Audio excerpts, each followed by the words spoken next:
Hello lovely people, I welcome you once again to Bright and Clara's channel. Thank you for clicking.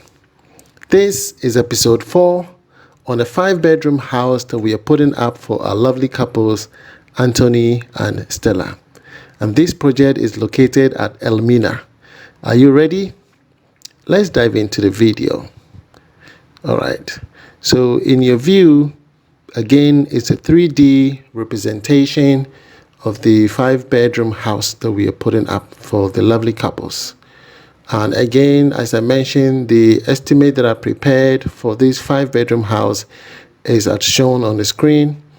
And in dollars is $39,117.53. Okay, initially it was $32,285.46. And this is the increase is due to the increase in the materials, and people are refusing to reduce the cost of materials. You understand? If you look at the Ghana cedi, okay, it's not different. The difference is not that much because it's 451,807 Ghana cedis, 9 pesos, okay? And then the previous estimate is 453,487. You understand? So the appreciation of the cedi to the dollar, has affected it that much. So therefore, prices should also come down. You understand? And then there's also another disadvantage that prices of stone, sand, cement, and all building materials at Elmina is very expensive. I don't know why. If because they have to transport it from Accra to that area, and that is the reason why it's so expensive. So just make sure that once you're putting up your drawing, you know exactly what you're looking for. You don't add so many things that once they prepare an estimate, you go like, oh, that's too expensive. But the question is, what were you expecting then? You understand? You should be ready for what is going to happen. And we make prices affordable for everybody so you can build as well. All right. So in your view is a continuation of the footing block work that we started off in episode 3.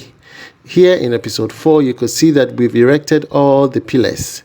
Are you with me? This looks so beautiful now. It looks beautiful.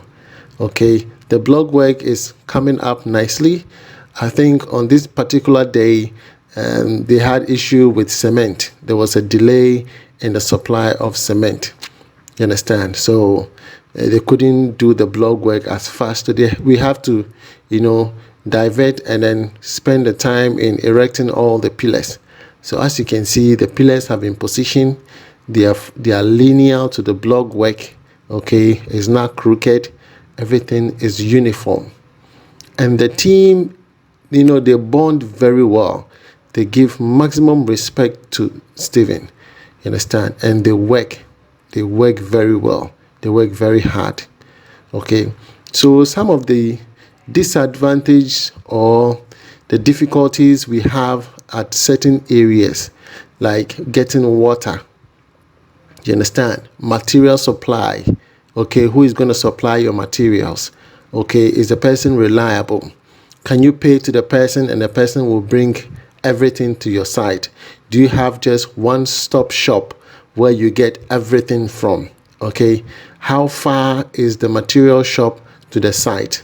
Okay, those are the things that you need to factor when you are preparing to build your house and where your land is located. Are you with me? So going forward, I think that when the site is a developing area and there are some completed buildings around, you can try talk to any of them so you can hold your materials and pay them. It's not going to be for free. Okay, you have to pay them so they keep an eye on the materials for you. So you can create some kind of a tent and then purchase all your materials and store them there so it will be closer to the site. Are you with me? Or if there's no such kind, it means that you have to get someone who will stay at the site. You create something like a wooden structure, which will be a temporary structure for them. They will stay in one, and then the other one will be for holding the materials. And you have to pay them to make sure that everything is safe. Are you with me? Or thirdly, you can have a container. You know, I see people bringing a 40-footer container or a 20-footer container.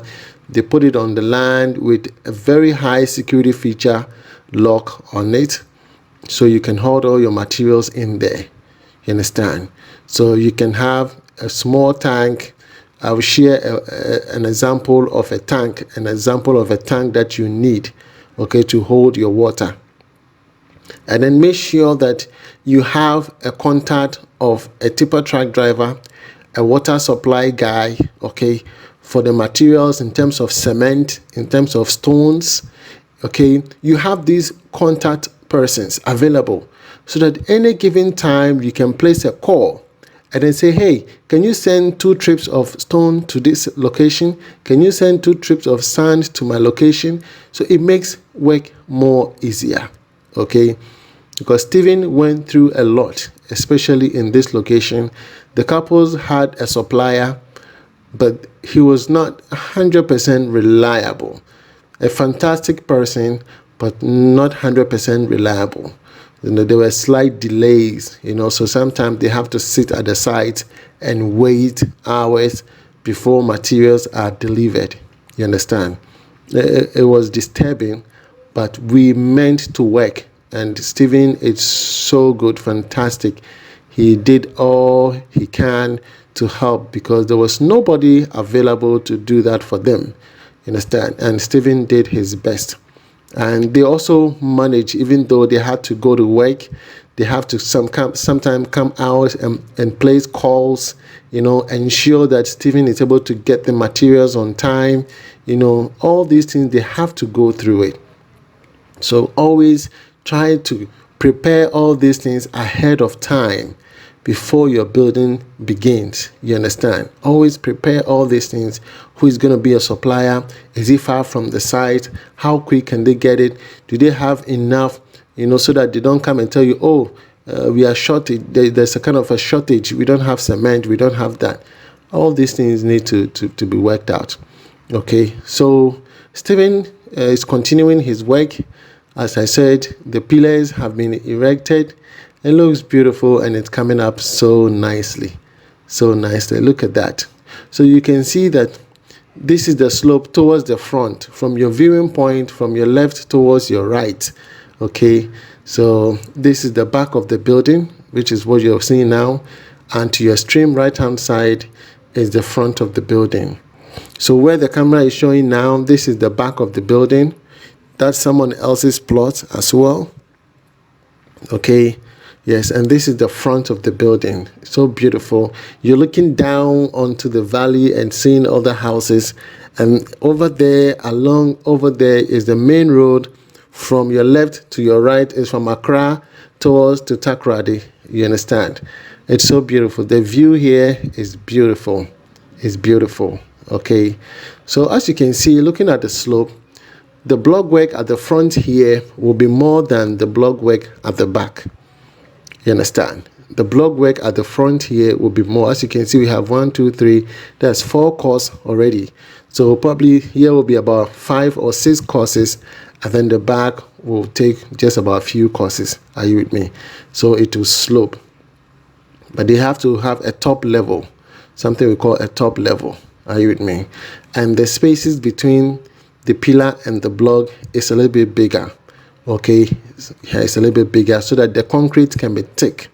Sometimes people lay blocks closer to the pillar, so the concrete that goes in there is very tiny and it doesn't hold the building properly. No, here you can see that Stephen is ensuring that the space between the block and the pillar or the iron rod is wider, about 8, sometimes 8 inches bigger, so that the concrete can be thicker and hold the structure properly.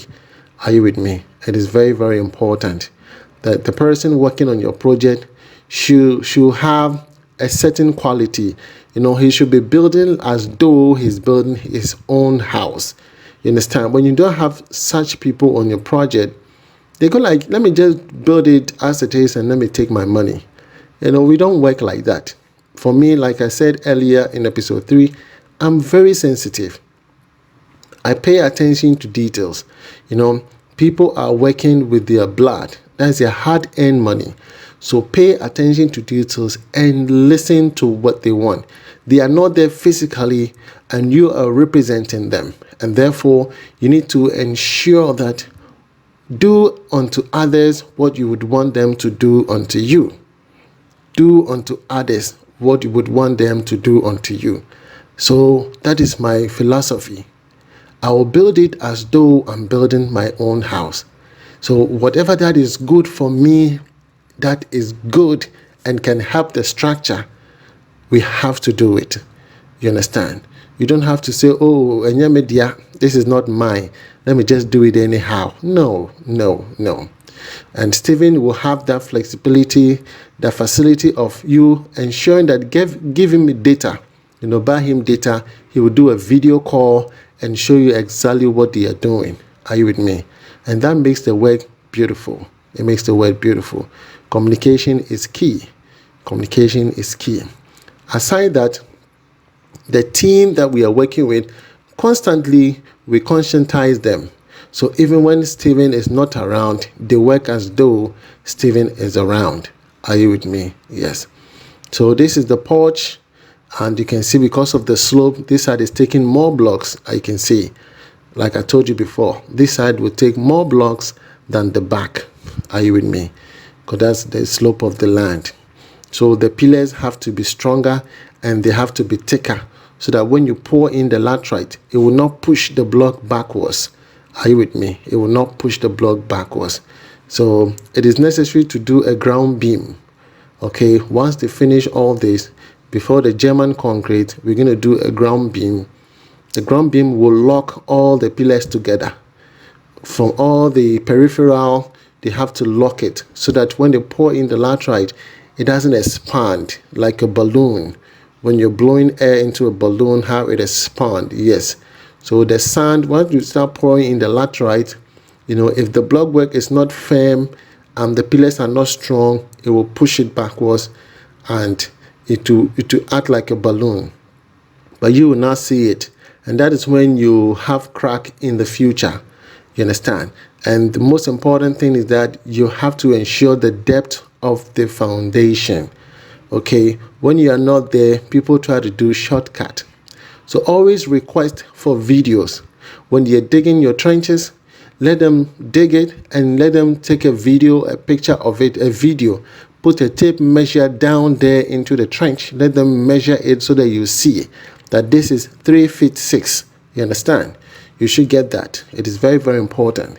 In case of erosion, you know, when it rains, it takes away some, you know, sand away. So when the depth is not that, you know, deep, erosion will quickly, you know, expose your structure. Are you with me?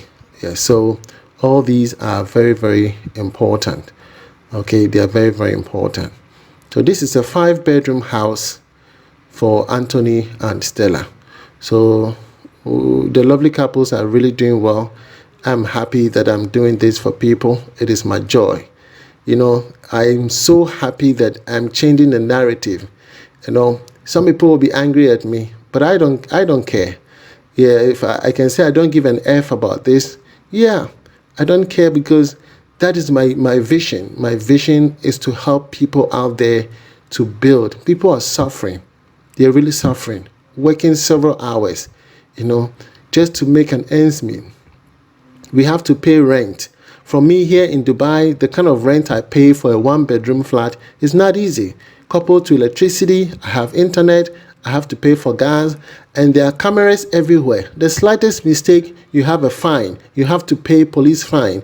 There's too much of a burden. And aside this, you have to build back home. You understand? So all these burden, the little money you have, people should utilize it wisely. And that is the goal, that all hands are not the same. Some people, I understand, they are wealthy, they are rich. Yes. All hands are not the same. So I always say, cut your coat according to your size. Okay, cut your coat according to your size. Whatever that you think you can do it in a way that you feel comfortable. Don't strain yourself. And there's also another philosophy that you always have to challenge yourself to a limit. Don't stay in your comfort zone. So you have that option that, hey, in spite of all that is around me, I want to challenge myself that I will be able to do this. And believe you me, you will make it. You understand? So don't say, oh, the next minute you go like, oh, miniman can be any. Had I known, I would have built this that way. But that time you were thinking of just that day. So you thought of building just a small house. Okay, I want something small. I don't want something that it would take me 20 years to finish. I want something small. But you've forgotten about the size of your family. So whatever decision that you're taking, consider the family around, okay, yourself. In the next 10 years, is anything going to happen? Is your family going to expand? Will you have visitors coming around? Where would they sleep? You know, consider all those factors and then implement them. Are you with me? Yes. The positioning of your house is a key. Don't just put the land anywhere on the plot, okay? Make sure you utilize the plot wisely. Lands are very expensive these days, okay? It should be in the left corner so that you have space on the right-hand side, okay? They should push the building backwards, leave about 7 feet at the back so that you can pound your fufu, you can put a poly tank at the back, you can have your dry lines over there. All these are important to consider. The certain layout of your land, an ample space to have your backyard farming or whatsoever thing that you want to do. Your parking and your position, everything is important. You understand? So all these add up, and I will urge you that once you're getting your design, that is another disadvantage. Get the right architect. Some architects are not exposed. They give you an archaic drawing. Please have 2, 3, 4 architects. Let everybody bring their concept. You will see the difference. You see the difference. Are you with me? All right. So lovely people, contact Stephen Oppong. He's my foreman. He's the backbone of the channel. We are here to help all of you. B&C Construction is here to help you build your dream house. Okay. The prices are so affordable. Send me an email with a drawing, and I'll prepare an estimate for you at a reasonable cost of $60, okay, and then we will assign a team to go to your project and build your house for you, okay. Once the location is far, it's better you get a room for them. A 2-room is not that much. They will stay in there and build your house for you. You understand? It's better that way, okay. So thank you, lovely people. This is episode 4 of the Elmina project. This is a 5-bedroom house, okay, and everything is there for you to see. This is evident, okay. It's evidence that it can be done. So what are you waiting for? All right. So send me an email and we will talk again in the next episode. All right. So my email address is brightantonio@outlook.com. All right. And let's take it from there. From me to you, it's shalom. God bless you wherever you are. Bye-bye. In case you want to show us an appreciation, the numbers are also there. You can show me an appreciation as well. Bye-bye, lovely people.